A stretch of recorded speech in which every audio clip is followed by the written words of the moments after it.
నమస్తే, welcome to big talk. నేను మురళి. తెలంగాణలో లోక్సభ ఎన్నికలకు రోజుల వ్యవధి మాత్రమే మిగిలింది. ఇప్పటికే ప్రచారంలో వేగం పెంచిన పార్టీలు ఇప్పుడు టాప్ గేర్లో దూసుకుపోతున్నాయి. దక్షిణాదిపై ఫోకస్ పెట్టిన బీజేపీ పట్టు కోసం ప్రయత్నిస్తూ ఉంటే, అధికారంలో ఉన్న కాంగ్రెస్తో మెజారిటీ స్థానాలను కైవసం చేసుకోవాలనుకుంటోంది. దీంతో చివరి వారంలో జాతీయ నేతలను తెలంగాణ ప్రచారంలోకి దింపుతున్నాయి పార్టీలు. ఇప్పటికే ప్రధాని మోదీ, అమిత్ షా, నడ్డా, రాహుల్ తెలంగాణలో ప్రచారం నిర్వహించారు. మరోసారి కేంద్ర మంత్రి అమిత్ షాతో పాటు కాంగ్రెస్ సీనియర్ నేతలు రాహుల్ గాంధీ, ప్రియాంక గాంధీ తెలంగాణలో పర్యటించనున్నారు. ఇప్పటికే తెలంగాణ ఎన్నికల ప్రచారంలో రాజ్యాంగ మార్పు, రిజర్వేషన్ల ఎత్తివేత అంశాలు హీట్ పుట్టిస్తున్నాయి. జాతీయ స్థాయిలోనూ చర్చకు దారి తీసేలా తెలంగాణ నేతల మధ్య డైలాగ్ వార్ నడుస్తోంది. ఈ నేపథ్యంలో మరోసారి తెలంగాణకు జాతీయ నేతలు క్యూ కడుతూ ఉండడంతో ప్రచారం మరింత హోరెత్తనుంది. మరి చివరి వారంలో పార్టీల ప్రచారం ఎలా ఉండనుంది? జాతీయ నేతలు ఏ అంశాలను టార్గెట్ చేయబోతున్నారు? ఇదే అంశాన్ని ఇవాల్టి బిగ్ టాక్లో చర్చిద్దాం.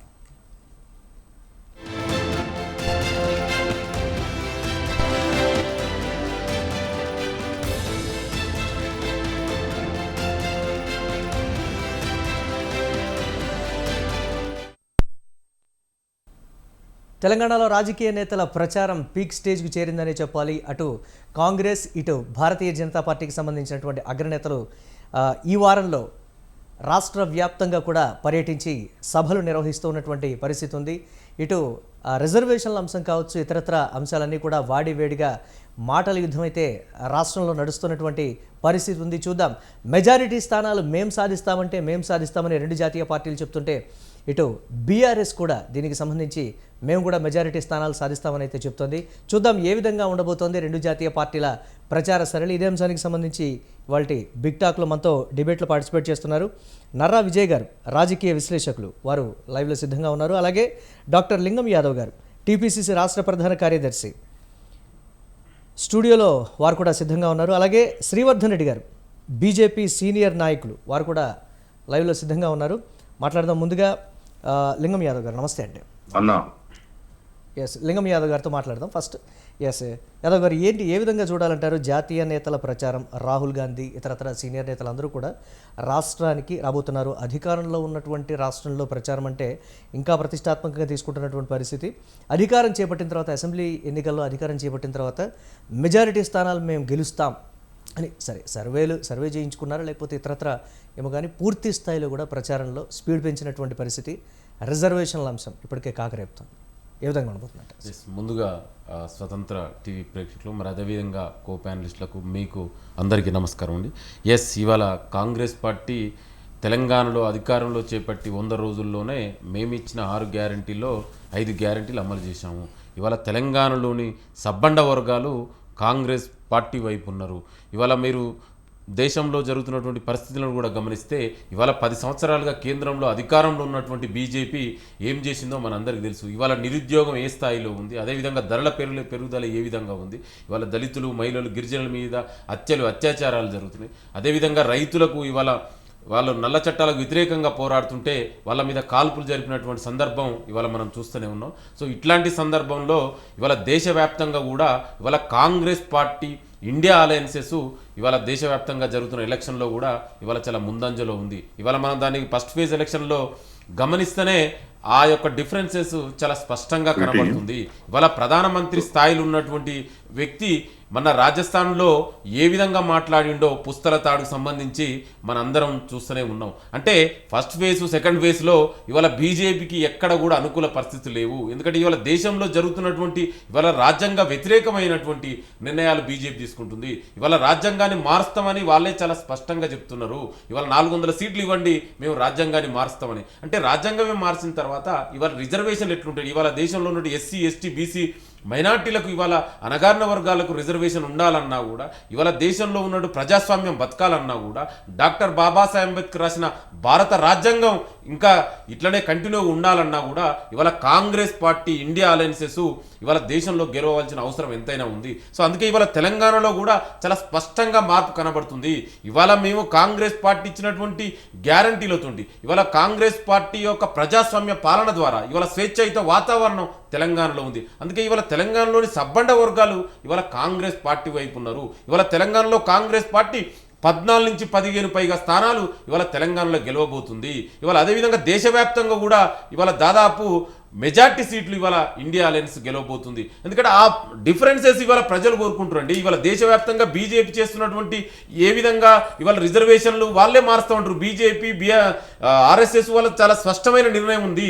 వాళ్ళు ఈ దేశంలో ఉన్నటువంటి రిజర్వేషన్లకు వ్యతిరేకమైన విధానం, ఇదే మండల కమిషన్కు వ్యతిరేకంగా కమండల్ ఉద్యమాన్ని తీసుకొచ్చినటువంటి పార్టీ బీజేపీ పార్టీ. సో అందుకే ఇవాళ దేశ ప్రజలందరూ కూడా ఈ పార్లమెంట్ ఎలక్షన్లో 10 సంవత్సరాలుగా ఎక్కడైనా బీజేపీ నాయకులు ప్రధానమంత్రి స్థాయి నుంచి మొదలు పెట్టుకుంటే కేంద్ర మంత్రులు ఇక్కడ బీజేపీ నాయకులు ఎవరైనా అభివృద్ధి గురించి ఎక్కడైనా మాట్లాడుతురా, ధరల పెరుగుదల గురించి మాట్లాడుతురా, నిరుద్యోగం గురించి మాట్లాడుతురా, ఎంతసేపు భావోద్వేగాల రాజకీయాలు చేస్తున్నారు. అందుకే ఇవాళ దేశ ప్రజలందరూ కూడా స్పష్టంగా గమనిస్తున్నారు. ఎందుకంటే భావోద్వేగాల రాజకీయాలు ఎక్కువ రోజులు నడవై.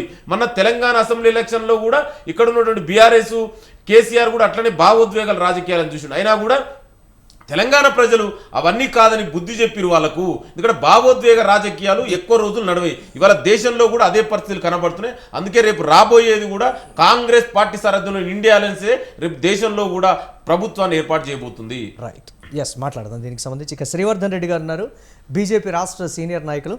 శ్రీవర్ధన్ రెడ్డి గారు నమస్తే అండి. శ్రీవర్ధన్ రెడ్డి గారు, ఎస్, మ్యూట్లో ఉన్నారు, అన్మ్యూట్ చేయండి.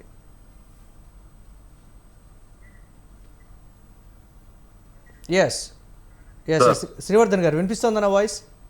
వినిపిస్తుంది సార్. ఎస్, అమిత్ షా కూడా తెలంగాణకు సంబంధించి కంప్లీట్గా చాలా కాన్సన్ట్రేట్ చేసినట్లుగా ఉన్నారు. మెజారిటీ సీట్లు ఇక్కడ కూడా, అంటే సౌత్ ఇండియాలో ఎక్కువగా కాన్సన్ట్రేట్ చేసింది తెలంగాణ మీదే అని రాష్ట్ర స్థాయికి సంబంధించినటువంటి నేతలు కూడా కీలకంగా చెప్తున్నటువంటి పరిస్థితి. ముందు నుంచి కూడా స్పెషల్ ఫోకస్ పెట్టాం, మా ఓటు బ్యాంకు అసెంబ్లీ ఎన్నికల్లో చూశారు.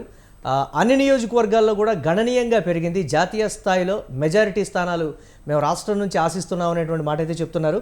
వారం రోజుల్లో మరోసారి కేంద్ర హోంమంత్రి అమిత్ షా కూడా రాష్ట్రానికి రాబోతున్నటువంటి పరిస్థితి ఉంది రెండోసారి. ఏంటి, ఏ విధంగా చూడాలంటారు పూర్తి స్థాయిలో కాన్సన్ట్రేట్ చేసినటువంటి భారతీయ జనతా పార్టీకి సంబంధించి? ఇప్పుడు 2019 ఎన్నికల్లోనే ఇక్కడ నుంచి భారతీయ జనతా పార్టీకి గత ఎన్నికల్లో 4 సీట్లు వచ్చాయి. అంతకన్నా ముందు 18 మాకు ఉన్నటువంటి పోటీ చేస్తే మాకు ఒకటే ఎమ్మెల్యే సీట్ వచ్చింది. కానీ ఎంపీకి వచ్చినప్పుడు నరేంద్ర మోడీ గారి యొక్క నేతృత్వాన్ని ఈరోజు ఇక్కడ తెలంగాణ ప్రజలు నిజంగా కూడా బలంగా కోరుకుంటున్నారు. కాబట్టి ఆ యొక్క ఎన్నికల్లో 4 సీట్లు మేము సాధించాం. ఇప్పుడు అసెంబ్లీ ఎన్నికల్లో ప్రజలందరూ కూడా బీఆర్ఎస్ పార్టీ దిగిపోవాలి అనే ఒక ఏకైక ఎజెండాతో మరి ప్రజల్లో భారతీయ జనతా పార్టీ ఎన్ని పోరాటాలు చేసినా అది చివరిగా కాంగ్రెస్ పార్టీ కలిసి వచ్చింది. కానీ మళ్ళీ ఇప్పుడు జరుగుతున్న లోక్సభ ఎన్నికల్లో తెలంగాణలో ప్రజలందరూ కూడా పూర్తిగా నరేంద్ర మోడీ గారి మీద విశ్వాసం ఉంది. మోదీ గారిని కేంద్రంలో మరి ఢిల్లీలో గల్లీలో ఎవరున్నా గల్లీలు కూడా సేఫ్గా ఉండాలంటే ఢిల్లీలో మోడీ గారు ఉండాలని చెప్పేసి ఇలా పార్టీలకు అతీతంగా అనేక మంది ఓటింగ్ చేయడానికి తెలంగాణలో సిద్ధంగా ఉన్నారు. మొదటి నుంచి కూడా అంటే దేశంలో భారతీయ జనతా పార్టీ 303 సీట్ల నుంచి ఈరోజు సొంతంగా 370 సీట్లు, అలయన్స్ 400 సీట్లు ఏదైతే రావాలనుకుంటున్నారో అలాంటి దాంట్లో స్పష్టమైనటువంటి ఒక అవకాశం ఉన్న దాంట్లో తెలంగాణ, ఒరిస్సా, అదేవిధంగా వెస్ట్ బెంగాల్లో, మరి తమిళనాడులో, సరే మాకు కర్ణాటకలో గత ఎన్నికల్లో 28కి భారతీయ జనతా పార్టీకి 26 సీట్లు వచ్చిన పరిస్థితి. అదేవిధంగా కేరళలో కూడా గత 5 సంవత్సరాల నుంచి అక్కడ ఉన్నటువంటి అనేక సంఘర్షణలు చేసి కమ్యూనిస్టులు లేకపోతే అక్కడ ఉన్నటువంటి నక్సల్ అంటే కమ్యూనిస్టులతో కొట్లాడుతూ అనేక మంది కార్యకర్తలు బలిదానాలు అవుతున్నటువంటి సందర్భం. సో ఇప్పుడు ముఖ్యంగా సౌత్ ఇండియాకు వచ్చినప్పుడు మరి ఈ యొక్క గేట్వే ఆఫ్ సౌత్ ఇండియాకు తెలంగాణ ఈ ముఖద్వారాన్ని మనం ఇక్కడ భారతీయ జనతా పార్టీని ఆదరిస్తున్నారని చెప్పేసి సర్వేలు కావచ్చు, మా జాతీయ నాయకత్వానికి ఒక నమ్మకం ఉంది. ఇలా తెలంగాణ ప్రజలు కూడా ఒక విశ్వాసం ఉంది. ఇక్కడ బీఆర్ఎస్ పార్టీ ఓటు వేసినా కూడా ఉపయోగం లేదు. బీఆర్ఎస్ పార్టీ మరి ఈ యొక్క ఎన్నికలు బీఆర్ఎస్ కు సంబంధించినవి కావు. తెలంగాణ జాతీయ స్థాయిలో Congress party versus BJP, Narendra Modi versus Congress, Rahul Gandhi. So మరి రాహుల్ గాంధీ కావాలన్నా లేకపోతే నరేంద్ర మోడీ కావాలన్నా అని చెప్పేసి ఇలా ప్రజలందరూ కూడా మరి ఆలోచించి ఓటు వేసే పరిస్థితి ఉంది. ఇలా సడన్ గా కాంగ్రెస్ పార్టీ ఒక యూటర్న్ తీసుకున్నది. దేశంలోనే ఇక వాళ్ళకు పోయిన మీరు చూశారు 14 ఎన్నికల్లో 42 సీట్లు వస్తే మొన్న 52 సీట్లు వచ్చాయి. ఈరోజు 50 కన్నా తక్కువనే మరి దేశవ్యాప్తంగా మళ్ళీ కాంగ్రెస్ పార్టీని ఎక్కడ కూడా ఆదరణ వస్తలేదు. రాహుల్ గాంధీ యొక్క బొమ్మను కూడా పెట్టుకోలేని పరిస్థితి ఇలా క్యాండిడేట్లు తెలంగాణలో కనిపిస్తుంది.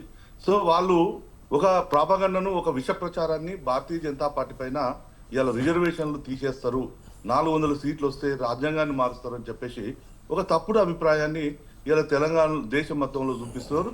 ముఖ్యంగా తెలంగాణకు వచ్చినప్పుడు రేవంత్ రెడ్డి గారు గత ఎన్నికల్లో ఏదైతే 6 గ్యారంటీలు మరి 60 రకాల హామీలు ఏదైతే ఇచ్చిండో వాటిని అమలు చేయడంలో పూర్తిగా కూడా వైఫల్యం చెందిండ్రు. అంటే కాంగ్రెస్ పార్టీ ఆరోపిస్తున్న స్థాయిలో ఒక నిమిషం అయితే రిజర్వేషన్ల ఎత్తివేత అంశం కావచ్చు లేకపోతే రాజ్యాంగ మార్పు అంశానికి సంబంధించి కాంగ్రెస్ పార్టీ ఎంత బలంగా ప్రజల్లోకి తీసుకువెళ్తుందో ఆ స్థాయిలో ఎక్కడ కూడా డిఫెండ్ చేసేటువంటి పరిస్థితులు కనిపించడం లేదు. అగ్రనాయకులు మాట్లాడుతున్నారే తప్ప రాష్ట్ర నాయకత్వానికి సంబంధించి ఎక్కడా కూడా బలంగా ప్రజల్లోకి వెళ్ళి చెప్తున్నటువంటి సందర్భాలు లేవు, తీసుకెళ్ళలేకపోతున్నారనేటువంటి ఒక విమర్శ. దీన్ని ఎలా చూడాలి? ఇప్పుడు మన యొక్క అమిత్ షా గారు కేంద్ర హోంమంత్రి గారి వీడియోను ఫేక్ వీడియోను తయారు చేసి కాంగ్రెస్ పార్టీ ఇలా ప్రజల్లోకి తీసుకుపోయారు. చాలా స్పష్టంగా నరేంద్ర మోడీ గారు కూడా చాలా స్పష్టంగా చెప్పారు. ఈ యొక్క భారతీయ జనతా పార్టీ ప్రభుత్వం ఉన్నంత వరకు ఆయన చెప్పింది ఏంటంటే మేము ఈ యొక్క రిజర్వేషన్ను వెత్తేయడానికి కుట్రలు చేస్తే మేము సహించము. ఈ రిజర్వేషన్లు ఈ దేశంలో ఉన్నటువంటి వెనుకబడిన వర్గాలు అందరూ కూడా అభివృద్ధి చెందేంత వరకు కూడా ఈ రిజర్వేషన్లు కొనసాగుతాయి. ఈరోజు కాంగ్రెస్ పార్టీ కావాలని చెప్పేసి బీసీలకు రావాల్సిన రిజర్వేషన్లను తీసి మతం పేరుతోటి ముస్లింలకు రిజర్వేషన్ ఇచ్చిన కారణంగా ఇవాళ బీసీలు రాజకీయంగా తెలంగాణలో నష్టపోయిన పరిస్థితి మనం చూసాం. ఎందుకంటే గ్రేటర్ హైదరాబాద్ లో 150 డివిజన్లు ఉంటే బీసీ రిజర్వేషన్ల కారణంగా 31 మంది బీసీలు కార్పొరేటర్లు కావాల్సిన స్థానంలో ఇలా ముస్లింలు రిజర్వేషన్లు తీసుకొని ఆ యొక్క రిజర్వేషన్ పొందారని చెప్పేసి ఈ రోజు తెలంగాణ ప్రజలకు పూర్తిగా అర్థమైంది. అదే కాదు మనం చూసామండి ఒకటే నిమిషం, అంతకన్నా ముందు ఈ దేశం ఏ ప్రతిపాదికన ఈ దేశానికి స్వాతంత్రం వచ్చిందండి? సరే మనం ఒకప్పుడు ఆఫ్ఘనిస్తాను, తర్వాత బంగ్లాదేశ్, పాకిస్తాను, తర్వాత ఇవన్నీ ఒకప్పుడు భారతదేశంలో అంతర్భాగం ఉన్నది. అవన్నీ వదులుకుంటే బ్రిటిష్ ఇండియా ఏదైతే ఉందో ఈ బ్రిటిష్ ఇండియాలో పాకిస్తాన్, బంగ్లాదేశ్ ఇప్పుడున్నటువంటి ప్రాంతంలో స్వాతంత్రం కోసం పోరాటం చేస్తే 47 కొన్న ముందు మరి ఇదే పాకిస్తాన్ లో బంగ్లాదేశ్ లో అనేక మంది హిందువులు, హిందూ సంస్కృతి అక్కడ విరజిల్లేటటువంటి ప్రాంతంలో కేవలం మతం ఆధారంగా ఈ దేశం విభజన చేశారు. ఎక్కడైతే ఈ రోజు ముస్లింలు అత్యధికంగా ఉన్నటువంటి ప్రాంతాన్ని పాకిస్తాన్ ఆ రోజు విభజన చేశారు. మరి దాని అర్థమైంది, మరి ముస్లింలు మేము అధికంగా జనాభా ఉన్నటువంటి ప్రాంతాన్ని మరి మాకు పాకిస్తాన్ కావాలని చెప్పేసి కోరుకున్నటువంటి సందర్భంలో ఇక్కడ మెజార్టీగా హిందువులు ఉన్నటువంటి భారతదేశంలో 70 సంవత్సరాల నుంచి కాంగ్రెస్ పార్టీ ఈ యొక్క మెజార్టీ హిందువుల యొక్క మనోభావాలకు వ్యతిరేకంగా అవలంబిస్తూ మరి ప్రవర్తిస్తున్న పరిస్థితులు ఈ రోజు చూద్దాం. నిజంగా రిజర్వేషన్ల ఎత్తివేత అంశం కానీ రాజ్యాంగ మార్పు అనేటువంటి అంశం కానీ ప్రజలు నిజంగా ఏ విధంగా తీసుకుంటారు? అది సాధ్యమవుతుందా? లేకపోతే ఒక నిమిషం, పార్టీలు నిజంగా అంతటి సాహసం చేస్తాయా? లేకపోతే అటువంటి నిర్ణయాలు తీసుకునేటువంటి పరిస్థితులు నిజంగా భారతీయ జనతా పార్టీకి ఉందా అనేటువంటి ప్రస్తుత పరిస్థితికి సంబంధించి కూడా బేరీజ్ వేస్తున్నటువంటి పరిస్థితి. మాట్లాడదాం దీనికి సంబంధించి. రైట్, ఇక నర్రా విజయ్ గారు ఉన్నారు, పొలిటికల్ అనలిస్ట్, వారితో మాట్లాడదాం. విజయ్ గారు నమస్తే అండి. నమస్కారం, చెప్పండి. రెండు జాతీయ పార్టీలు కూడా చేస్తున్నటువంటి విమర్శలు, ప్రతి విమర్శలు ప్రజల్లోకి బలంగా వెళ్తున్నటువంటి పరిస్థితి. జాతీయ నాయకులు కూడా క్యూ కడుతూ ఉన్నారు కంప్లీట్గా తెలంగాణ మీద. అంటే సౌత్ ఇండియాలో తెలంగాణనే మా మెయిన్ ఫోకస్, మిగతా రాష్ట్రాలు కూడా ప్రాధాన్యంగా తీసుకుంటాం, కానీ సౌత్లో మేము టార్గెట్ చేసింది ముందుగా ఇటు కర్ణాటక ఇటు తెలంగాణ అనేటువంటి మాట కూడా రెండు జాతీయ పార్టీలు చెప్తున్నటువంటి పరిస్థితి. రాజ్యాంగ మార్పు, రిజర్వేషన్ల అంశం, ఎత్తివేత అంశాలు కూడా ఒకంత కంప్లీట్గా పొలిటికలైజ్ చేస్తున్నటువంటి పరిస్థితి. నిజంగా ప్రజలు ఇరు పార్టీలకు సంబంధించినటువంటి జాతీయ నేతల పర్యటనని కావచ్చు, వారు మాట్లాడేటువంటి మాటలు, ఇస్తున్నటువంటి హామీలు, చేస్తున్నటువంటి విమర్శలు ఎలా తీసుకోవాలంటారు? అది రెండు జాతీయ పార్టీలు తెలంగాణ మీద ఒక ప్రయోగశాల లాగా వ్యవహరిస్తున్నాయి. రెండు జాతీయ పార్టీల అగ్రనాయకులు ఇది ఒక ప్రయోగశాల లాగా దీని మీద కన్నుబడ్డది.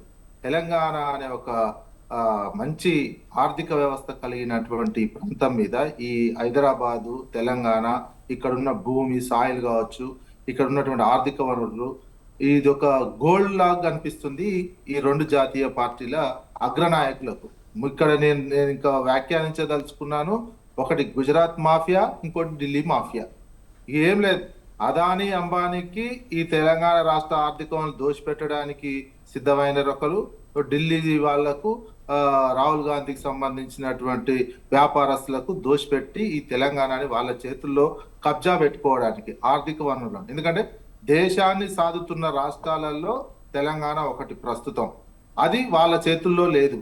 ఇంత పెద్ద ఉన్నది, ఇంత ఆర్థిక వనరులు ఉన్నటువంటిది మా చేతుల్లో లేకుంటే ఎలా అనేది మన అసెంబ్లీ ఎన్నికల్లో వాళ్ళు ఆ, వివిధ రకాల రూపంలో ప్రచారం చేసినటువంటి చూసినాం.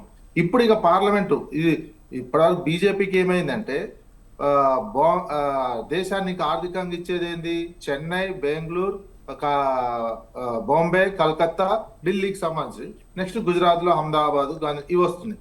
ఇవి వాళ్ళ చేతుల్లో లేవు. బాంబే లేకపోయేసరికి జీర్ణించుకోలేక బాంబేలో పార్టీలను మొత్తం ఆగమాగం చేసేసి వాళ్ళు బాంబేని కబ్జా పెట్టారు. అట్నే బెంగళూరు లేదు. ఇప్పుడు బెంగళూరులో కాంగ్రెస్ పార్టీ ఉన్నటువంటిది మొన్నటి వరకు ఉంటే బెంగళూరు వాళ్ళ చేతుల నుంచి మిస్ అయింది. మళ్ళా బెంగళూరుని తీసుకోవాలి. ఇప్పుడు నెక్స్ట్ హైదరాబాద్ మీద పడ్డది. పడి దీనికి సంబంధించినటువంటి అన్ని రకాల మతాన్ని ముందలేస్తున్నారు. బీజేపీకి సంబంధించినటువంటి వాళ్ళు రకరకాల ముందలేసి దీన్ని ఎట్లాగైనా పొలిటికల్ గా మా హ్యాండ్ ఓవర్ లోకి తీసేసుకోవాలి అనేది ప్రధానమైనటువంటి టార్గెట్. ఎందుకంటే ఇంతవరకు ఇక్కడ అదానీని ఎలో చేయలే. అదానీ ఇక్కడ రావడానికి తెలంగాణ అస్తిత్వం మీద దెబ్బతీయడానికి కావచ్చు, ఇంకేదైనా వచ్చినటువంటి నేపథ్యంలో అదానీని ఇక్కడికి ఎంటర్ కాని అయినటువంటి సిచ్యువేషన్. ఇప్పుడు అదాని ఎంటర్ క్రమంగా వచ్చిన కాంగ్రెస్ ప్రభుత్వం మారిన తర్వాత వచ్చినటువంటి కాంగ్రెస్ అదానికి ఢిల్లీలోనేమో వ్యతిరేకిస్తున్నాడు రాహుల్ గాంధీ. ఇక్కడ రేవంత్ రెడ్డి స్వాగతం పలుకుతున్నాడు. స్విట్జర్లాండ్ లో అలాయ్ బలాయ్ తీసుకున్నారు. అందుకే బడేబాయ్ అనే మాట ఎందుకు వచ్చింది రేవంత్ రెడ్డి నుంచి అంటే అదాని తోటి కలిసిన తర్వాతనే బడేబాయిగా మారిండు. ఆ తర్వాతనే బడేబాయ్ అనేది కలిసింది. ఇక్కడ నడుస్తుంది ఏంది? Revanth Reddy party high command line లో వెళ్ళట్లేదు. ఇక్కడ బీజేపీకి కావాల్సినటువంటి లైన్ లో వెళ్తున్నట్టు కనిపిస్తుంది తెలంగాణ. మొత్తం తెలంగాణ అస్తిత్వానికి, తెలంగాణ ఆర్థిక వనరులు, తెలంగాణకు ఉన్నటువంటి డబ్బునంతా ఇక్కడున్న ఆర్థిక వ్యవస్థ మా గ్రూప్ లో ఉండాలని రెండు జాతీయ పార్టీల నాయకులు, ఇక్కడ నాయకులకు ఏం లేదు. ఇక్కడ నాయకులు ఏమైనా బీఆర్ఎస్ విమర్శిస్తున్నది కరెక్ట్ అని అంటారా? రేవంత్ రెడ్డికి బీజేపీ మధ్య ఉన్నటువంటి టీఆర్ఎస్ విమర్శించిందో లేదో కానీ యాజ్ ఏ నేను తెలంగాణ పౌరుడుగా అది పక్కా నడుస్తుంది. తెలంగాణ పౌరులు, తెలంగాణ అస్తిత్వం, అంటే అభ్యర్థుల ఎంపిక విషయంలో కావచ్చు, లేకపోతే పోటాపోటీగా ప్రచారం కావచ్చు, లేకపోతే విమర్శలు అంటే గతంలో పొగిడినటువంటి వ్యక్తి విమర్శిస్తున్నటువంటి తీరు కూడా అంటే రాష్ట్రానికి సంబంధించి ఒకలాగా, రాజకీయానికి సంబంధించి మరోలాగా చూస్తూ ప్రజల్లోకి వెళ్తున్నటువంటి తీరు, ఆ డిఫరెన్స్ గమనిస్తూ ఉంటారంటారా ప్రజలు? నాకు పూర్తిగా క్వశ్చన్ అర్థం కాలేదు. మీకు రాష్ట్ర పరంగా, రాజకీయ పరంగా చేస్తున్నటువంటి విమర్శలు, రాష్ట్రానికి రావాల్సిన ప్రయోజనాల విషయంలో పొగిడినటువంటి రేవంత్ రెడ్డి రాజకీయంగా వచ్చేటప్పటికి మీ గుత్తాధిపత్యం అనేది ఇక్కడ చెల్లదు, దేశంలో తెలంగాణ ఒక భాగమే తప్ప మీ ఆధిపత్యం అయితే ఇక్కడ చెల్లదు, గుజరాత్ తరహా పాలన కావచ్చు, లేకపోతే ఇతరత్ర ఆధిపత్యం అనేది ఇక్కడ నడవదు అని కొన్ని చేసినటువంటి కీలకమైనటువంటి కామెంట్స్ ప్రజలు ఈ డిఫరెన్స్ని గమనించారంటారా? ఎక్కడ అన్నారు కదండి, గుజరాత్ మోడలే తెలంగాణకు కావాలన్నారు కదా. అదానీ వేస్ట్ అని వాళ్ళు రాహుల్ గాంధీ అంటున్నారు. అదానీకి స్విట్జర్లాండ్ లో స్వాగతం పలికారు. అదానీ కొడుకుని కలిశారు. ఇక్కడ మొత్తం రండి అని చెప్తున్నారు. మరి రాహుల్ గాంధీ వ్యతిరేకిస్తున్నారు. అదానికి, అంబానీకి దోషి పెడుతున్నారని రాహుల్ గాంధీ అంటున్నారు. రేవంత్ రెడ్డి అనట్లేడు. రేవంత్ రెడ్డి మొత్తం వాళ్ళకి సాష్టాంగ నమస్కారం చేసే అంత స్థాయిలో మాట్లాడుతూ వెల్కమ్ చెప్తున్నారు. పూల బొక్కెలతో వెల్కమ్. స్విట్జర్లాండ్ లో కౌగులింతలు, ఇక్కడ హైదరాబాద్ లో కొడుకుతోటి కౌగులింతలు ఇవి జరుగుతున్నాయి కదా అదానితోటి మొత్తము. అంటే రాజకీయాలు వేరు, రాష్ట్ర ప్రయోజనాలు వేరు అనేటువంటి మాట చెప్పారు కదా రేవంత్. ఆ కోణంలో చూడకూడదు. గుజరాత్ మోడల్ కావాలంటున్నారు కదా. గుజరాత్ మోడల్ కావాలనే రాష్ట్ర ప్రయోజనం అంటున్నారు. విజయ్ గారు గుజరాత్ మోడల్ ఫేక్ అంటున్నాడు. విజయ్ గారు ఒక మాట గుజరాత్ మోడల్ ఫేక్ ఒక ప్రశ్న రాజకీయం వేరు, రాష్ట్ర ప్రయోజనాలు వేరు అనేటువంటి ఒక కామెంట్ కూడా రేవంత్ రెడ్డి చేశారు కదా, ఆ కోణంలో చూడకూడదా? రాజకీయ ప్రయోజనం వేరు, రాష్ట్ర ప్రయోజనాలు వేరు అనేటువంటి ఒక కోణం ఉంది కదా. నేను రాష్ట్ర ప్రయోజనం కోణంలోనే ఇదంతా కూడా ఇన్వైట్ చేయడం జరిగింది బిజినెస్ కి సంబంధించి. రాష్ట్ర ప్రయోజనం ఎక్కడ ఉంటదండి? ఎన్నికల షెడ్యూల్ 10 రోజుల ముందు వస్తుందనగా రాష్ట్ర ప్రయోజనం ఎక్కడ ఉంటది? ఎన్నికల షెడ్యూల్ వచ్చినాక ప్రధానమంత్రి రాష్ట్రానికి ఏమైనా చేయగలరా? ఏది చేయలేరు. ఎన్నికల షెడ్యూల్ కు ముందు వారం రోజుల ముందు ప్రధానమంత్రి గారి విషయంలో ఈ రకంగా మాట్లాడితే అది రాష్ట్ర ప్రయోజనాలు ఏముంటాయి? అంటే ఒకటి రేవంత్ రెడ్డి చెప్తున్నట్టయింది. ఇప్పుడు అన్నారంటే నెక్స్ట్ మళ్ళీ వారం రోజుల ముందు షెడ్యూల్ వస్తుందంటే ఈ గవర్నమెంట్, సెంట్రల్ గవర్నమెంట్ మళ్ళా కంటిన్యూ అవుతుందని ఒక నమ్మకంతో చెప్పుండాలి. మరి రాహుల్ గాంధీ ఆ మాట నమ్ముతున్నారా? పార్టీకి హైకమాండ్ నమ్మట్లేరు. మాకు సహకారం కోసమే ఈ మాట అన్నా, పెద్ద అన్నాను గుజరాత్ మోడల్ అంటే నెక్స్ట్ వచ్చే అధికార పార్టీ కూడా బీజేపీ అనేది బహిరంగంగా ఒప్పుకున్నట్టే కదా Yes, రేవంత్ ఆయన రెడ్డి. ఆయన ఇంకొక విషయం కూడా ఆ చెప్పారు. రకంగా ఒప్పుకున్నట్టే. ఎస్ ఈ అంటే రకంగా ప్రతి రాష్ట్ర ముఖ్యమంత్రి కేంద్రంతో ఏ విధంగా సఖ్యతగా ఉంటారో నేను ఆ కోణంలోనే ఉన్నాను కానీ ప్రతిపక్షాలన్నీ కూడా విమర్శిస్తూ ఉన్నాయి, ఎందుకు ఈ విధంగా చేస్తూ ఉన్నారు, రాష్ట్ర ప్రయోజనాలకు మీకు ముఖ్యం కాదా అని తిరిగి ఎదురు కూడా ప్రశ్నించినటువంటి పరిస్థితి ఉంది. విజయ్ గారు మాట్లాడదాం దీనికి సంబంధించి. ఎస్ ఇప్పుడు ఏంటంటే రాష్ట్ర ప్రయోజనాలు కాపాడాలి, రాష్ట్ర ప్రయోజనాల కోసం ముఖ్యమంత్రి సంబంధాలు ప్రధానమంత్రితో ఉండాలనేటప్పుడు ఎప్పుడు నీకు మళ్ళా ఇప్పుడు వారం రోజుల ముందు షెడ్యూల్ వస్తుంటే కేంద్ర ప్రభుత్వంతో ఎలాంటి అవసరాలు లేవు, కేంద్ర ప్రభుత్వం ఏం చేయలేదు, ఏ రాష్ట్ర ముఖ్యమంత్రి అయినా మొత్తం రాజకీయాలకే వెళ్ళిపోతారు. అధికారిక ప్రభుత్వ అధికారిక షెడ్యూల్ వచ్చే ముందు ప్రభుత్వ మోడ్ వేరే ఎలక్షన్ కమిషన్ చేతికి వెళ్ళిపోతుంది. ఎలాంటి విధానపరమైనటువంటి నిర్ణయాలు సహకారం కోరుతున్నాం అంటే ఏ ముఖ్యమంత్రి అయినా కోరి రాగండి చూద్దాం ఒకసారి భారతదేశంలో ఒకసారి ఇట్లా కోరారా? ఎస్ లింగం యాదవ్ గారు ఉన్నారు, వారితోటి ఒకసారి మీరు అడిగినటువంటి డౌట్స్ కి సంబంధించి కూడా వారితో మాట్లాడదాం. లింగం యాదవ్ గారు ఏం చెప్తారు? నేను అదే చెప్తున్నా, ముందుగా బీఆర్ఎస్ నాయకులు అంటే అనలిస్ట్ అని చెప్పి కనీసం మరి 10 ఏళ్లుగా రాష్ట్రాన్ని పరిపాలించినటువంటి బీఆర్ఎస్ ఎంత నియంతృత్వం ఉంటే ప్రకటిత ఎమర్జెన్సీ లేకుండి, కనీసం స్వేచ్ఛాయుత వాతావరణం లేకుండా, ప్రజాస్వామ్యం లేకుండా, కనీసం ధర్నా చౌక్ను ఎత్తేసినటువంటి సందర్భంలో ఉద్యోగాల రేఖ నీళ్లు నిధులు నియామకాల కోసం ఆ రోజు తెలంగాణ సాధించుకుంటే మరి ఎక్కడ పోయిందండి ఇక్కడ అనలిస్టులు వాళ్ళు? కనీసం ఎప్పుడైనా కేసీఆర్ని ఎప్పుడైనా అడిగారా? కనీసం కేసీఆర్ చేసినటువంటి దుర్మార్గాలు ఇవాళ ఒక్కొక్కటి బయటకు వస్తున్నాయి. కనీసం ఇవాళ మనం చూస్తున్నాం లిక్కర్ స్కామ్స్ కేసులు ఏమైంది, అదేవిధంగా ఫోన్ ట్యాపింగ్ అంటే ఎంత అవమానకర సంఘటన. కనీసం భార్య భర్తలు కూడా ఇవాళ విడిపోయిన సంఘటనలు, మరి దాని గురించి ఎక్కడ మాట్లాడరండి? అంటే నేను అసలు విజయ్ గారు ఒక నిమిషం నేను మాట్లాడు. విజయ్ గారు please let him speak. Vijay గారు ప్లీజ్. విజయ్ గారు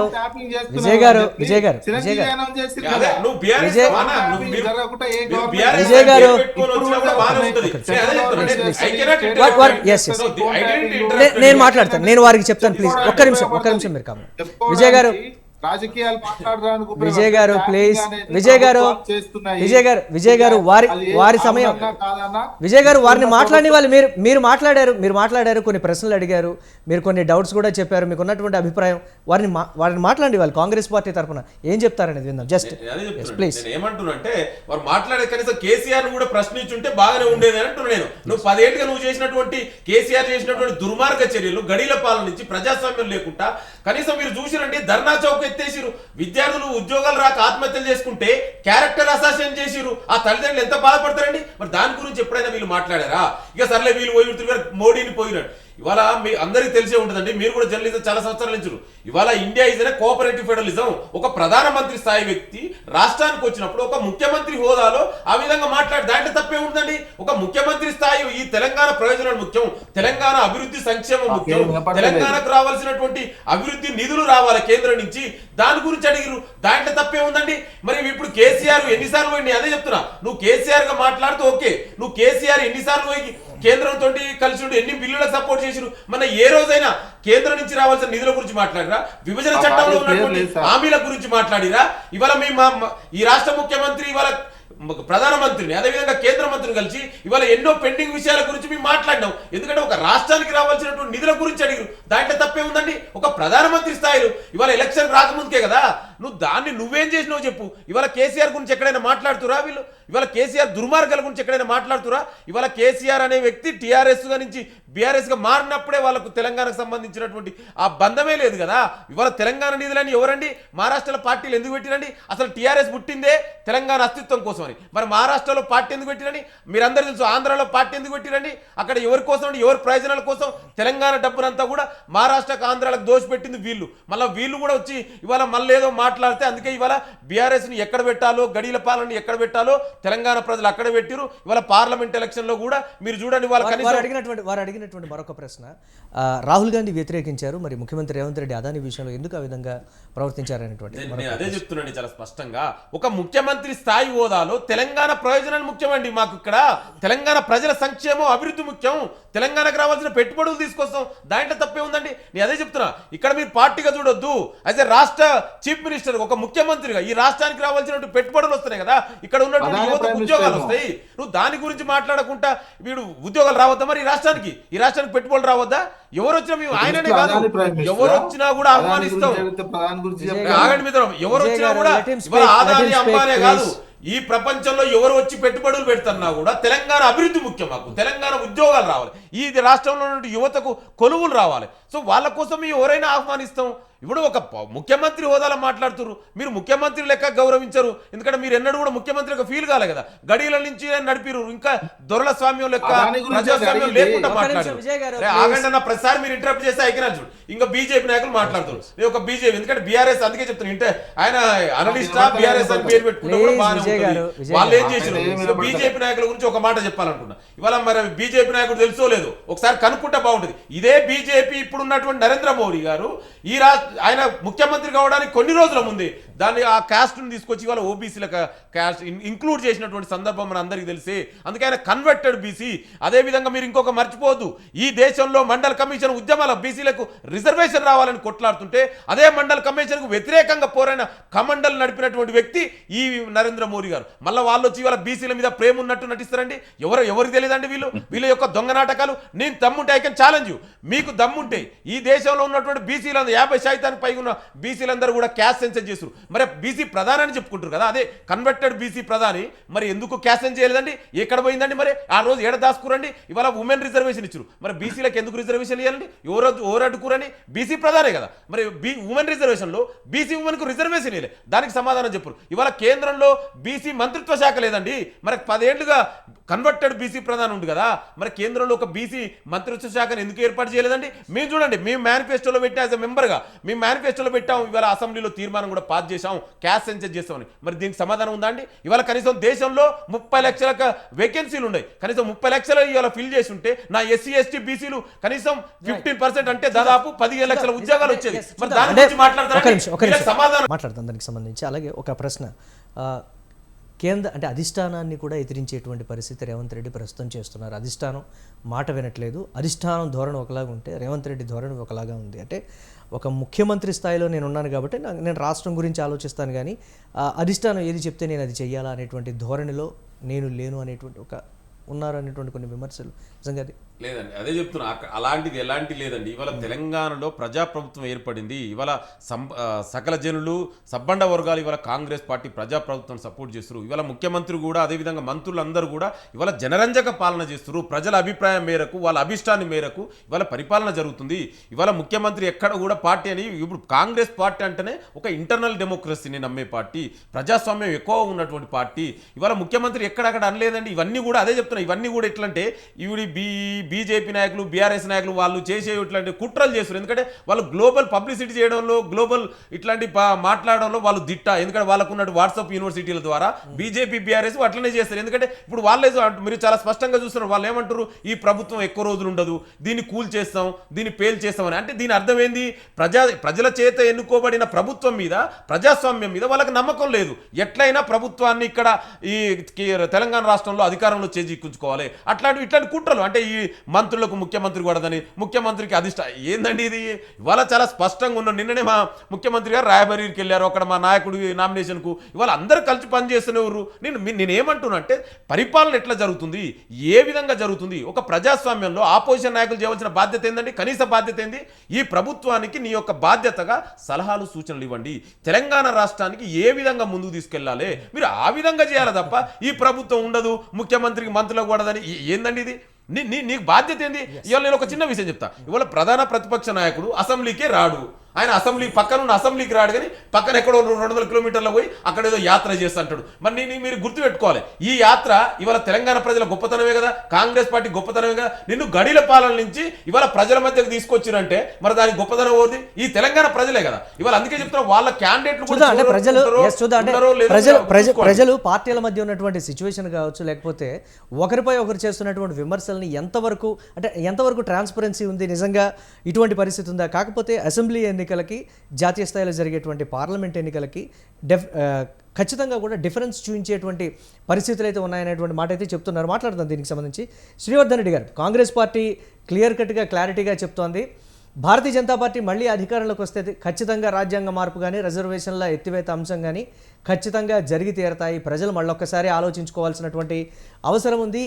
వీటికి సంబంధించి ఎక్కడా కూడా మేము వెనక్కి తగ్గేది లేదు, అదే జరిగి తీరబోతుంది. ప్రజలు మళ్ళొక్కసారి ఆలోచించుకోండి. 10 సంవత్సరాల్లో భారతీయ జనతా పార్టీ ఆయా రాష్ట్రాల్లో పొలిటికల్గా వ్యవహరించినటువంటి తీరు కావచ్చు, లేకపోతే కొన్ని అంశాల్లో ఏకపక్షంగా తీసుకున్నటువంటి నిర్ణయాలు కూడా ఇవి మ్యాండేట్గా తీసుకొని మీరు ఓటు వేస్తే బాగుంటుందని కాంగ్రెస్ పార్టీ కూడా చెప్తున్నటువంటి పరిస్థితి. ఎలా చూడాలి దీన్ని ప్రజలు? డాక్టర్ అంబేద్కర్ గారు రచించిన రాజ్యాంగానికి, అంబేద్కర్ గారికి గౌరవం ఇచ్చినటువంటి పార్టీ భారతీయ జనతా పార్టీ. అదే కాంగ్రెస్ పార్టీ ఈ దేశంలో ఎమర్జెన్సీని, అంటే మన ప్రజాస్వామ్య వ్యవస్థకు చీకటి రోజులను కలిగించినటువంటి పార్టీ కాంగ్రెస్ పార్టీ. ఇది మనం చాలా స్పష్టంగా గుర్తుపెట్టుకోండి. రెండోది, as a Bharatiya Janata party stand ఏంటంటే, భారతదేశం రాజ్యాంగాన్ని మార్చడానికి ఎవరి తరం కాదు. ఈ దేశంలో ఉన్న ఎస్సీ, ఎస్టీ, బీసీ లేక రిజర్వేషన్లను తొలగించడం కూడా ఎవరి తరం కాదు. ఇది భారతీయ జనతా పార్టీ చాలా స్పష్టంగా ఎస్సీ, ఎస్టీ, బీసీల యొక్క అభ్యున్నతి కోసం, సబ్కా సాత్ సబ్కా వికాస్ కోసం కట్టుబడి ఆ విధంగా పనిలో ఉన్నటువంటి పార్టీ అధికారంలో ఉన్నటువంటి భారతీయ జనతా పార్టీ అని చెప్పేసి నేను ఈ సందర్భంగా స్పష్టంగా తెలియజేస్తా ఉన్నాను. ఒక విషయం నేను ఇంతకుముందు అదే చెప్పా, ఈ దేశం విభజన చెందిన తర్వాత కూడా ఇవాళ తెలంగాణ రాష్ట్రంలో ఇవాళ ఎస్సీ, ఎస్టీ, బీసీలకు ఒక రిజర్వేషన్ ఉంది. ఈ రిజర్వేషన్ లో 4% బీసీఈని తీసుకొచ్చి పెట్టడం కారణంగా మరి ఎవరికి నష్టం జరిగింది?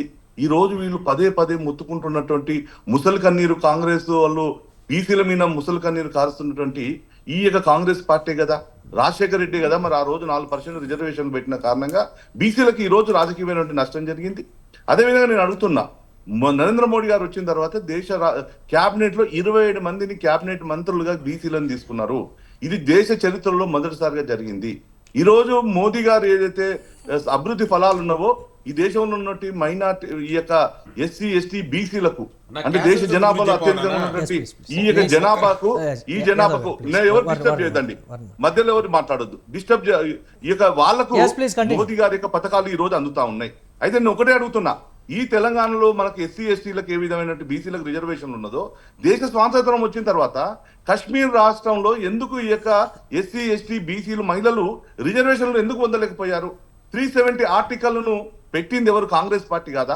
ఈ రోజు భారతీయ జనతా పార్టీకి, నరేంద్ర మోడీ ప్రభుత్వానికి అధికారం ఉన్నది కాబట్టి ఈ రోజు 370 ఆర్టికల్ రద్దు చేశాం. అక్కడ ఈ రోజు ఎస్సీ, ఎస్టీ, బీసీలకు మహిళలకు రిజర్వేషన్లను మోదీ ప్రభుత్వం కల్పించింది. అంటే మేము ఎస్సీ, ఎస్టీ, బీసీల కోసం మేము నిలబడ్డాం, కానీ 70 సంవత్సరాలుగా ఇదే కాశ్మీర్ లో మరి వీళ్ళందరూ కూడా లబ్ధి పొందలేకపోయారు. దీనికి కారణం ఎవరు? అడ్డం ఉన్నది కాంగ్రెస్ పార్టీ. కాంగ్రెస్ పార్టీ ఆలోచన విధానమే మీరు ఒకసారి గమనించండి. ఈ రోజు ఆ రోజు ప్రధాని మన్మోహన్ సింగ్ గారు నోటి నుంచి చెప్పించారు, మరి మెజార్టీగా ఈ దేశంలో ఎస్సీ, ఎస్టీ, బీసీలు ఉంటే ఈ దేశ సంపద ఎవరికి చెందాలి? ఈ దేశంలో ఉండే పేదలకు చెందాలి, ఈ దేశంలో ఉండే ఎస్సీ, ఎస్టీ, బీసీలకు చెందాలి. కానీ ఆ రోజు మాట్లాడింది ఏంది? ఈ దేశంలో ఉన్నటువంటి సంపద మొదటి హక్కు కాంగ్రెస్ ఈ యొక్క ముస్లింలకు అని చెప్పారు. ఇప్పటికే ముస్లింలకు మతపరంగా ఒక దేశాన్ని ఇచ్చాం, ఈరోజు పాకిస్తాన్ ఇచ్చాం, బంగ్లాదేశ్ ఇచ్చాం.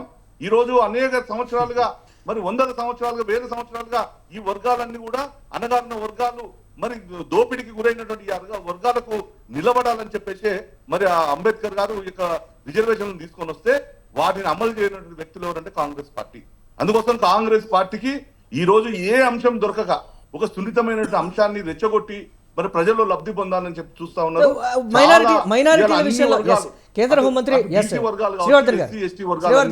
స్పష్టంగా బీజేపీ వైపు శ్రీవర్ధన్ గారు, కేంద్ర హోంమంత్రి అమిత్ షా వస్తున్నారు పర్యటనకి.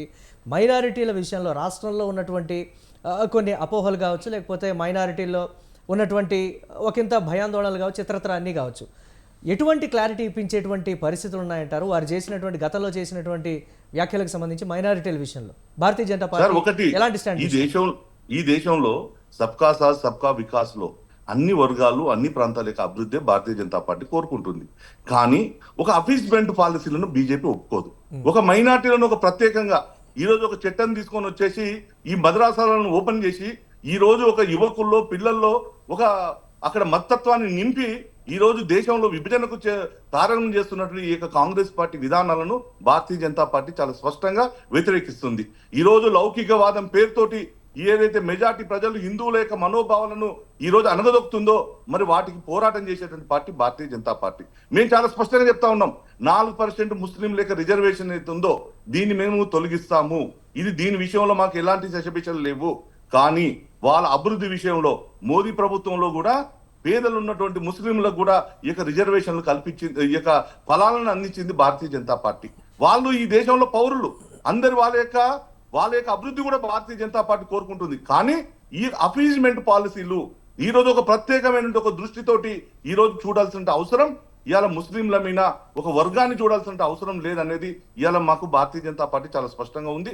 రెండోది, ఇంత ముందుకు మిత్రులు చెప్తా ఉన్నారు, అదానీ అంబానీ ఒకవేళ గుజరాత్ లో ఇన్వెస్ట్మెంట్ చేస్తే ఆ రాష్ట్రంలో నుండి ముఖ్యమంత్రి ఆ రాష్ట్ర ప్రయోజనాల గురించి ఆలోచన చేయొద్దు. దేశంలో ఇన్వెస్ట్మెంట్ చేస్తే దేశ ప్రయోజనాల గురించి ఆలోచన చేయొద్దు. కేవలం రేవంత్ రెడ్డి ఒక్కడు మాత్రమే ఈ రాష్ట్ర ప్రయోజనాల గురించి ఆదాయాన్ని ఇన్వైట్ చేస్తారు. వాళ్ళు చేసి తప్పు లేదు. అదే భారతీయ జనతా పార్టీ ఏదన్నా ఇక్కడ ఉన్న మధ్యప్రదేశ్ లో ఇన్వైట్ చేస్తే చూద్దాం. అంటే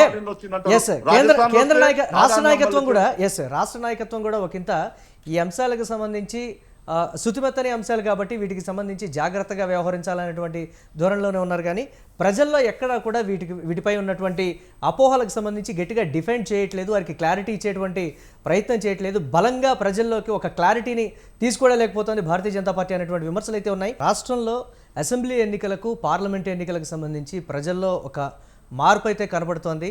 రాష్ట్ర స్థాయిలో కాంగ్రెస్ని ఆదరించచ్చేమో కానీ జాతీయ స్థాయిలో ప్రధాని మోదీ చరిష్మానే ఖచ్చితంగా వాళ్ళు కోరుకుంటున్నారు. ఈ 10 ఏళ్లలో దేశం ఏ విధంగా ప్రగతి సాధించిందో ఆర్థికంగా ఇతరత్ర కూడా మోదీ చరిష్మానే మమ్మల్ని మూడోసారి కూడా అధికారంలోకి వస్తుంది, మూడోసారి ప్రధాని నరేంద్ర మోదీ అవుతారు అనేటువంటి మాట కూడా భారతీయ జనతా పార్టీ క్లియర్ కట్గా చెప్తోంది. కాంగ్రెస్ పార్టీకి జాతీయ స్థాయిలో బలమైనటువంటి నాయకత్వ లేమితో ఉంది కాబట్టి ఆ పార్టీని ఎవరు నమ్మేటువంటి సిచ్యువేషన్స్ లేవు అని ఒకరిపై ఒకరు విమర్శలు చేసుకుంటున్నటువంటి పరిస్థితి. ప్రజలు నిజంగా దేని బిలీవ్ చేయాలంటారు? దేశవ్యాప్తంగా పరిస్థితి బీజేపీకి ఎట్లా ఉందంటే, పీక్ ఉత్తరాదిలో పీక్ స్టేజ్ లో ఉన్నటువంటిది బీజేపీ. 2 టర్ములు ఉత్తరప్రదేశ్ లో 80 సీట్లు ఉంటే 78 వచ్చాయి. మహారాష్ట్రలో కావచ్చు, రాజస్థాన్, ఇవన్నీ ఒక పీక్ స్టేజ్. 10 సంవత్సరాల నుంచి పీక్ స్టేజ్ లో ఉన్నది, పెరగడానికి లేదు, సాచురేషన్ మోడ్ లో ఉన్నటువంటిది బీజేపీ. ఇప్పుడు ఏంటంటే ఈ ఎలక్షన్, ఈ సాచురేషన్ అంతో ఎంతో అసంతృప్తి ఉంటది బీజేపీ మీద. ఈ 10 సంవత్సరాల నేపథ్యంలో ఉన్నటువంటి వ్యతిరేకత కంపల్సరీగా సహసిద్ధంగా వస్తుంది. అక్కడ సీట్లు తగ్గినట్లయితే మిగతా చోట ఎక్కడ పెంచుకోవాలి అనేది వాళ్ళకి ఇంకో మార్గం లేదు. సౌత్ ఇండియాలో వాళ్ళకు ఉన్న 130 సీట్లలో ఒక ఆంధ్రప్రదేశ్ ఒకటి మాత్రం వాళ్ళు గెలవకపోయినా వాళ్ళ మిత్రమై ఎవరు గెలిచినా 25 బీజేపీ లెక్కలోకి ఉంటాయి. ఇక తెలంగాణలో అసెంబ్లీ ఎన్నికలకి పార్లమెంట్ కి సంబంధించినటువంటి తేడా ఏంటంటే, అసెంబ్లీ ఎన్నికల్లో కాంగ్రెస్ కి వేసినటువంటి ఓటర్లు ఇప్పుడు మాత్రం వృద్ధులు, పెన్షన్దారులు, అదేవిధంగా రైతాంగము, వీళ్ళు మాత్రం కాంగ్రెస్ పట్ల అనుకున్నంత సపోర్ట్ గా కనిపించటం లేదు. ఇక యువత, అదేవిధంగా ఉద్యోగులు కూడా, వీళ్ళు కూడా కాంగ్రెస్ పట్ల పూర్తి సాటిస్ఫాక్షన్ కనిపించట్లేదు. ఈ ఓటు ఎటు మలుతుందో చూడాల్సినటువంటి అవసరం ఉన్నది. వీళ్ళు మళ్ళీ బీఆర్ఎస్ వైపు వెళ్తారా, ఇంకే ఎటైనా వెళ్తారా అనేది అది మన ఎన్నికల్లో మాత్రమే తెలిసే అవకాశం ఉంది. ఈ రకమైనటువంటి పరిస్థితి మాత్రం రాష్ట్రంలో ఉంది. మొన్న అసెంబ్లీ ఎన్నికల్లో ఉన్నటువంటి సానుకూల వాతావరణం, కాంగ్రెస్ పార్టీకి ఉన్నటువంటి సానుకూల వాతావరణం పార్లమెంట్ ఎన్నికల్లో మాత్రం కనిపించటం లేదు. అది తెలంగాణలో కాంగ్రెస్ పార్టీకి ఉన్నటువంటిది. ఈ దేశవ్యాప్తంగా చూసినట్లయితే బీజేపీ 370 ఓన్గా 400 మొత్తం కూటమిగా వస్తాయని చెప్తున్నటువంటి దాంట్లో మాత్రం వాస్తవం కనిపించటం లేదు. ఎందుకంటే 400 మొత్తం బీజేపీ పోటీ దేశవ్యాప్తంగా చేసిందే 443 స్థానాలకు అభ్యర్థులని ప్రకటించారు, పోటీ చేస్తామని చెప్పారు. ఇప్పటికీ 430 మందిని మాత్రమే ప్రకటించారు. అందులో వీళ్ళు 370 గెలుస్తాం అంటున్నటువంటి, అంటే సాచురేషన్ మోడ్ లో ఆల్రెడీ ఉన్నారు. ఇక వాళ్ళకు వచ్చేది ఇప్పుడు కర్ణాటకలో పోయినసారి సాచురేషన్ మోడ్ లో ఉంది, పూర్తిగా ఒకటే సీటు కాంగ్రెస్ పార్టీ. ఇప్పుడు ఆ పరిస్థితి బీజేపీకి లేదు. ఉత్తరప్రదేశ్ లేదు, మహారాష్ట్ర లేదు, మధ్యప్రదేశ్ లో లేదు, రాజస్థాన్ లో లేదు, గుజరాత్ లో కూడా లేనటువంటి, అక్కడ ఒక 3-4 సీట్లు 5 సీట్లు తగ్గుతాయని కూడా అంటున్నటువంటి వస్తున్నటువంటి ఈ నేపథ్యంలో బీజేపీకి 370 వచ్చే కనిపించటం లేదు. ఎలక్షన్ తర్వాతనే రాజకీయాలు చాలా దేశవ్యాప్తంగా కూడా మారే అవకాశం కనిపిస్తుంది. అదే స్థాయిలో కాంగ్రెస్ పెరుగుతాయంటే కాంగ్రెస్ పెరిగే అవకాశంగా ఒక్క కర్ణాటకలో మాత్రమే వాళ్ళకు ఒక అవకాశం కనిపిస్తుంది, పెరిగే అవకాశం ఉన్నటువంటిది. ప్రాంతీయ పార్టీలు చాలా చోట్ల వాళ్ళ ప్రభావం, వాళ్ళు పొత్తు పెట్టుకుంటారు. మొత్తం ఉన్నటువంటి స్థానాల్లో ఈసారి 300 స్థానాలు కూడా పోటీ చేయలేనటువంటి సిచ్యువేషన్ లో కాంగ్రెస్ పార్టీ ఉన్నది. దేశవ్యాప్తంగా 300 స్థానాలు కూడా పోటీ చేయలేదు. ఇంకోటి బీజేపీ కూడా 4-5 రాష్ట్రాల్లో పోటీ చేయట్లేదు ఓన్ గా. 4-5 రాష్ట్రాల్లో వాళ్ళ మిత్రపక్షాలు చేస్తున్నాయి. ఎగ్జాంపుల్ మేఘాలయ, నాగాలాండ్, ఇంకొక స్టేట్ లక్షద్వీప్, ఇటువంటి 3-4 స్టేట్లలో వాళ్ళ పార్టీ అభ్యర్థి లేదు, వాళ్ళ మిత్రపక్షానికి ఇచ్చారు. ఆ సీట్లు ఉన్నాయి, ఒక సీట్ 2 సీట్లే ఉన్న నేపథ్యం కావచ్చు. కాశ్మీర్ లో కూడా చేయట్లేదు, జమ్మూలోనే కాశ్మీర్ లో కూడా చేయట్లేదు, వాళ్ళకు ఉన్నటువంటి మిత్రపక్షాలకు ఇచ్చిన. అంటే భారతదేశంలో వీళ్ళ రిప్రజెంటేషన్ ఉండదు, ఓన్ బీజేపీ వాళ్ళు ఏంటి. ఒకవేళ ఎలక్షన్ అంటే ఇటీవల రాహుల్ గాంధీ పాదయాత్రలో నేను చాలా అంశాలు గమనించాను. ప్రజలు స్తబ్దుగా ఉన్నారు, వ్యతిరేకతనంతా కూడా ఓటు రూపంలో వేయడానికి రెడీగా ఉన్నారు. మేము ఆయా రాష్ట్రాల్లో చాలా మందిని కూడా నేను కలిశాను. భారత్ జోడో న్యాయయాత్రలో నేను బాగా గమనించింది, అణచివేతకు గురైనటువంటి ఆయా వర్గాలు కూడా కాంగ్రెస్ పార్టీని మళ్ళీ తిరిగి అధికారంలోకి తీసుకుని రావడానికి రెడీగా ఉన్నాయనేటువంటి మాట రాహుల్ గాంధీ చెప్పారు. నిజంగా అంటే సర్వేలు ఇవన్నీ పక్కన పెడితే ఓటర్లో వచ్చినటువంటి చైతన్యం కావచ్చు, ఇతరత్ర కావచ్చు, ఖచ్చితంగా ఈ 10 సంవత్సరాల తర్వాత ఒక మార్పు కోరుకొని మళ్ళీ కాంగ్రెస్కే పట్టం కడతారనేటువంటి ఒక నమ్మకంతో అయితే కాంగ్రెస్ పార్టీ జాతీయ నాయకత్వం ఉంది. దీన్ని ఎలా చూడాలి? కాంగ్రెస్ పార్టీ ఓన్ గా పట్టం కట్టే పరిస్థితి అయితే లేదండి. ఉత్తరప్రదేశ్ లో వీళ్ళు పోటీ చేస్తున్నాయి 17-20 స్థానాలు. ఇంకెక్కడ ఉంటది కాంగ్రెస్ పార్టీకి? కాంగ్రెస్ పార్టీ పోటీ వస్తున్నటువంటి వేరే చోట వాళ్ళకి అంత మెజార్టీ పెరుగుతున్నటువంటిదే కనిపించటం లేదు. వాళ్ళు 150 స్థానాలు ఏదన్నా 100 సీట్లు దాటితే, 110 సీట్లు దాటి బీజేపీ వాళ్ళు 200 దగ్గర ఆగితే అప్పుడు కాంగ్రెస్ కూడా కాదు, మిగతా వేరే అందరూ కలిసి వేరే ఏర్పాటు చేసే అవకాశం కూడా ఉంటది. ఇప్పుడున్న పరిస్థితులలో బీజేపీకి 270కి దగ్గర వస్తేనే బీజేపీ అధికారంలోకి ఏర్పాటు చేయగలదు. ఇఫ్ బీజేపీ 220 దగ్గర ఆగితే మిగతా అన్ని పక్షాల నుంచి బీజేపీని ప్రభుత్వం ఏర్పాటు చేసే పరిస్థితి అయితే రానివ్వరు. ఎందుకంటే బీజేపీ ఈ 10 సంవత్సరాల కాలంలో వివిధ రాజకీయ పార్టీలను అణిచివేసేయటము, నాయకులను ఉద్దేశపూర్వకంగా జైల్లో పెట్టడం, పూర్తిగా ఒక ఉద్దేశపూర్వకంగా కక్ష సాధింపు చర్యల్లో ఉన్నటువంటి నేపథ్యంలో వీళ్ళు ఓన్ గా 5-10 సీట్లకు దగ్గర ఉంటాయి. ఇప్పుడు ఆంధ్రప్రదేశ్ 25-25 అనుకుంటున్నారు. రేపు ఎప్పుడైతే వీళ్ళు 220 దగ్గరనో 210 దగ్గరనో ఆగారు అనుకోండి, వాళ్ళు కూడా ఆంధ్రప్రదేశ్ లో ఎవరు చంద్రబాబు గాని జగన్ గాని వాళ్ళు వేరే కూటమికి సపోర్ట్ చేసే అవకాశం కూడా ఉంటది. ఇట్లా రాజకీయాలు మారే అవకాశం ఉంటాయి. ఓన్ గా బీజేపీ 270-250 దాటితే వాళ్ళకి కొంచెం అవకాశం. ఇప్పుడు ఉన్నటువంటి పరిస్థితులలో వాళ్ళు ఆల్రెడీ పీక్ స్టేజ్ లో ఉన్నటువంటి సాచురేషన్ మోడల్ దేశవ్యాప్తంగా.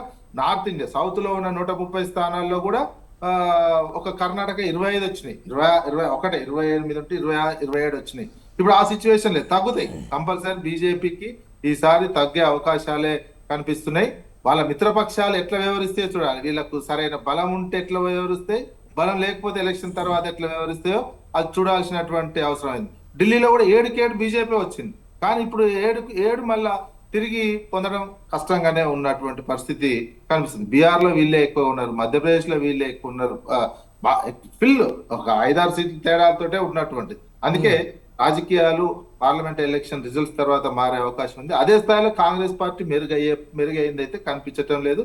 ఇంకొక ఎలక్షన్ తర్వాత ఇంకొక గ్రూప్ తయారయ్యే అవకాశం అయితే అవకాశాలు ఎక్కువగా ఉన్నాయి. ఎస్, చూద్దాం దానికి సంబంధించి అదే విధంగా ఉంటుందా, లేకపోతే ప్రజలు ఎటువైపు ఉన్నారనే దానికి సంబంధించి కూడా రాబోతున్నటువంటి పరిస్థితి. ఎస్, లింగయ్య యాదవ్ గారు, దాదాపుగా కాంగ్రెస్ అధిష్టానానికి సంబంధించి ఒక బలమైన నాయకత్వం ఉంటే బాగుంటుంది అనేటువంటి మాట. రాహుల్ గాంధీ గతంలో వ్యవహరించినటువంటి తీరు కావచ్చు, పార్టీ పగ్గాలు తీసుకోకపోవడం కావచ్చు, కొంతమంది సీనియర్లను విభేదించడం కావచ్చు, ఆయా రాష్ట్రాల్లో సమన్వయ లోపం సీనియర్ల మధ్య కావచ్చు, ఇతరత్ర చాలా సమస్యలతోటే పార్టీకి అంటిముట్టనట్లుగా ఉన్నారు.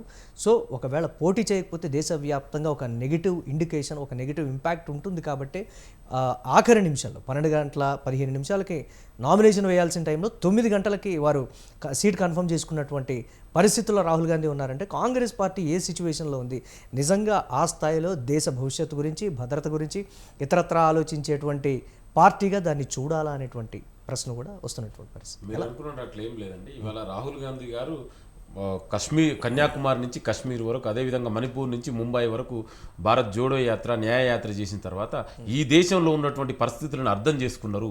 ఈ దేశంలో ఒకటి నిజంగా ప్రజలు ఏ విధంగా బాధపడుతున్నారు, వాళ్ళ అవసరాలు ఏంటి, వాళ్ళకి ఏ విధంగా చేయాలని. ఇవాళ అందుకే ఆ యాత్ర తర్వాత ఇవాళ కాంగ్రెస్ పార్టీ పరిస్థితి మారింది. ఇవాళ దేశవ్యాప్తంగా కూడా ఇవాళ సబ్బండ వర్గాలు ఇవాళ కాంగ్రెస్ పార్టీ వైపు ఉన్నారు. ఇవాళ రాహుల్ గాంధీ నాయకత్వంలో, అదేవిధంగా మా జాతీయ అధ్యక్షుడు మల్లికార్జున ఖర్గే ఆధ్వర్యంలో ఇవాళ కాంగ్రెస్ పార్టీ చాలా పటిష్టంగా ఉంది.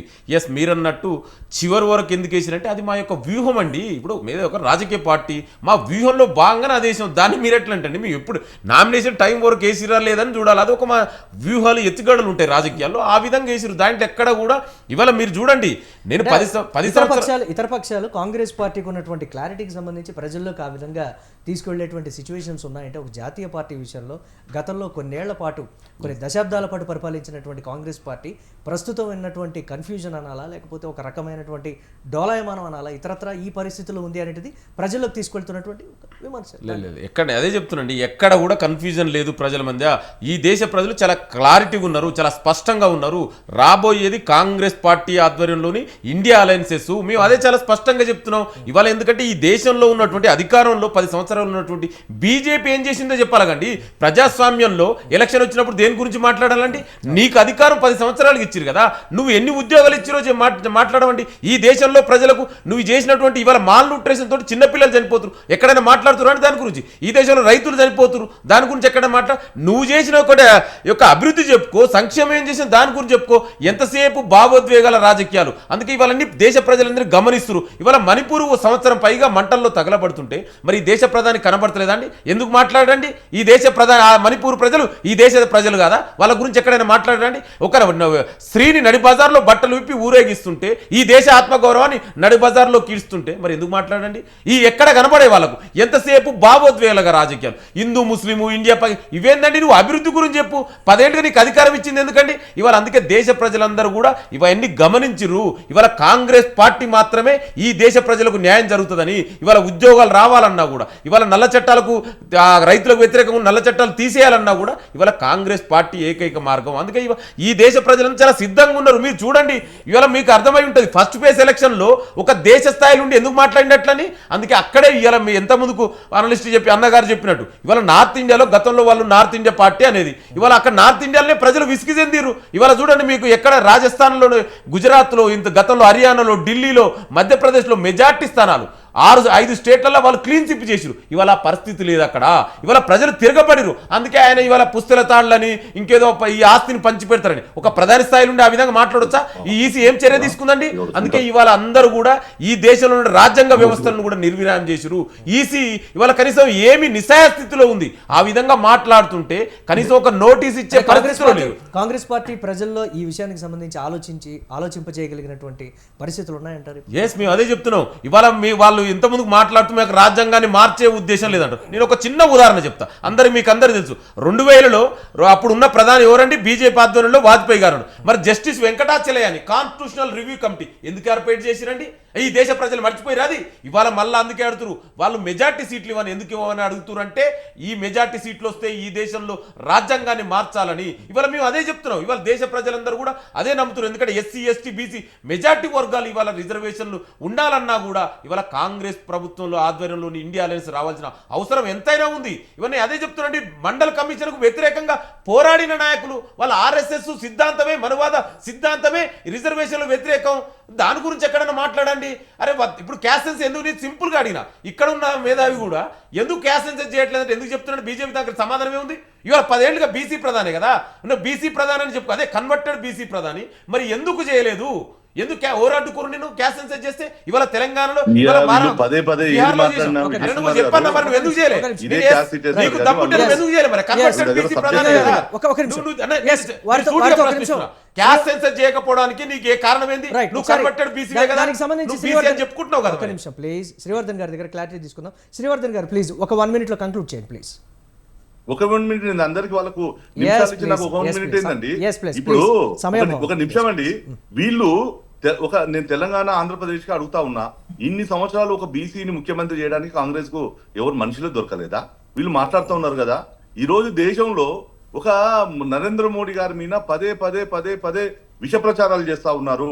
ఇవాళ 52 ఏళ్ల తర్వాత 54 ఏళ్ల తర్వాత రాహుల్ గాంధీకి దేశంలో భారతదేశంలో ప్రజలు ఎట్లున్నారు, కష్టాలు ఎట్లున్నామని ఆయన పాదయాత్ర ద్వారా తెలుసుకున్నాడు. పుట్టుక నుంచే నరేంద్ర మోడీ గారు ఒక పేదరికం నుంచి పుట్టాడు. పేదల యొక్క కష్టాలు తెలుసు కాబట్టి ఈ దేశంలో ఉన్నటువంటి ఈ పేద ప్రజల కోసం లేకపోతే ఈ ఉమెన్ కోసం ఈ రోజు అనేక పథకాలను తీసుకొని వచ్చాడండి. ఈ దేశంలో నేషనల్ హైవేస్ కనెక్టివిటీ చేశాడు, ఎయిర్పోర్ట్ ను కనెక్టివిటీ చేశారు, 11వ ఆర్థిక స్థానంలో ఉన్నటువంటి దేశాన్ని 5వ ఆర్థిక స్థానానికి తీసుకొని వచ్చాడు. ఈ దేశంలో మహిళల గౌరవం కోసం 14 కోట్ల టాయిలెట్స్ నిర్మాణం చేశాడు. ఈ దేశంలో పేదల కోసం 4 కోట్ల ఇండ్లు కట్టాడు. ఈ రోజు దేశంలో మహిళలను మరి ఈ యొక్క పొగ నుంచి బారి నుంచి బయటపడాలని చెప్పేసి 12 కోట్ల ఉజ్వల పథకంలో ఇవాళ మహిళలకు ఉజ్వల పథకంలో గ్యాస్ సిలిండర్లు ఉచితంగా ఇచ్చారు. ఈ రోజు పేదల కోసం ఆయుష్మాన్ భారత్ పథకాన్ని తీసుకొని వచ్చాడు. ఈ రోజు ఈ దేశంలో యువత ఆస్పిరేషన్ కోసం 1,00,000 కోట్లు ఈ రోజు బడ్జెట్ ని పెట్టారండి. ఈ రోజు మనం శాస్త్ర సాంకేతిక రంగం గురించి, ఈ రోజు రక్షణ రంగంలో మరి ప్రపంచంలో ఉన్నటువంటి అన్ని దేశాలతో పోటీపడి ఒక స్వావలంబన దేశంగా ఈ దేశంలో ఉన్నటువంటి రక్షణ రంగంలో ఇలా భారతదేశాన్ని ఒక శక్తివంతమైన దేశంగా చేసిండు నరేంద్ర మోడీ గారు. మరి వీళ్ళు కాంగ్రెస్ వాళ్ళు ఏం మాట్లాడడానికి వస్తుంది? ఒకవేళ అభివృద్ధి మీద మేము మాట్లాడాలంటే దాన్ని డిబేట్ రారు. పోనీ ఈ దేశంలో ఉన్నటువంటి సమయం right. Thank you Lingaiah Yadav గారు, శ్రీవర్ధన్ రెడ్డి గారు, నర్రా విజయ్ గారు బిగ్ టాక్ స్పెషల్ డిబేట్లో పార్టిసిపేట్ చేసినందుకు. ఇది వాల్టి బిగ్ టాక్. కీప్ వాచింగ్ స్వతంత్ర.